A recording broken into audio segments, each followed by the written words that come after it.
Hi friends, welcome to my channel. ఈరోజు మా ఇంట్లో నాటుకోడి చికెన్ అది ఎలా చేసుకోవాలో సింపుల్ రెసిపీ చూద్దాం.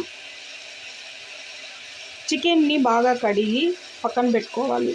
వాటర్ ఇంకిపోయే వరకు కుక్కర్ పెట్టి అందులో 2 స్పూన్స్ ఆయిల్ వేసి ఈ చికెన్ వేసి బాగా మిక్స్ చేసుకోవాలి. అది వాటర్ అంతా ఇంకిపోయిన తర్వాత కొద్దిగా అల్లం వెల్లుల్లి పేస్టు వేసి కలపాలి.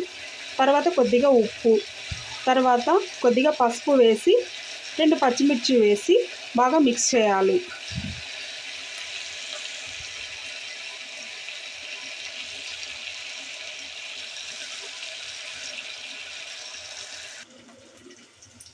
ఒక టేబుల్ స్పూన్ కారం వేసుకొని మిక్స్ చేసి తగినన్ని వాటర్ వేసి 3 విజిల్స్ వచ్చే వరకు ఉడికించుకోవాలి. 3 విజిల్స్ వరకు ఉడికించుకున్నాము. చికెన్ బాగా ఉడికింది. బాండిల్ పెట్టి ఆయిల్ హీట్ అయ్యాక 1 స్పూన్ ఆవాలు,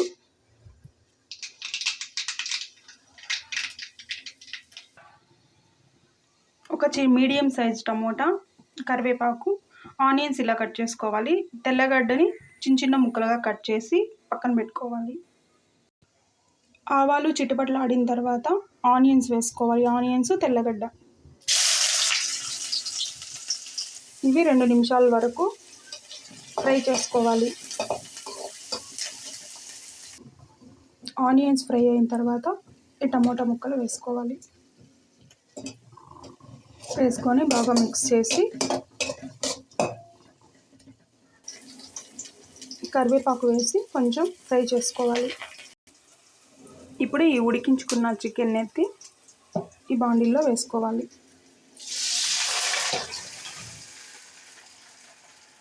వేసి బాగా మిక్స్ చేసి ఒక 2 మినిట్స్ మగ్గించాలి మూత పెట్టి. చికెన్ ఉడికించుకున్న తర్వాత గరం మసాలా మేము దీంట్లో ప్రిపేర్ చేసుకున్నాము.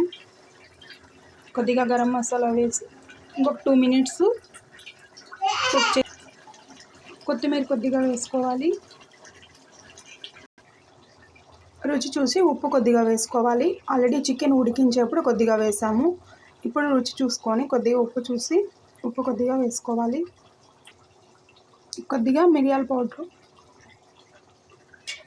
వేసి మిక్స్ చేసుకొని ఒక 2 మినిట్స్ సిమ్లో పెట్టి ప్లేట్ మూత పెట్టుకోవాలి. వేడి చికెన్ రెడీ. మీరు ట్రై చేయండి. టేస్ట్ ఎలా ఉందో చూడండి. మీరు ట్రై చేసి మా ఛానల్ని సబ్స్క్రైబ్ చేయండి, లైక్ చేయండి, షేర్ చేయండి. Bye friends.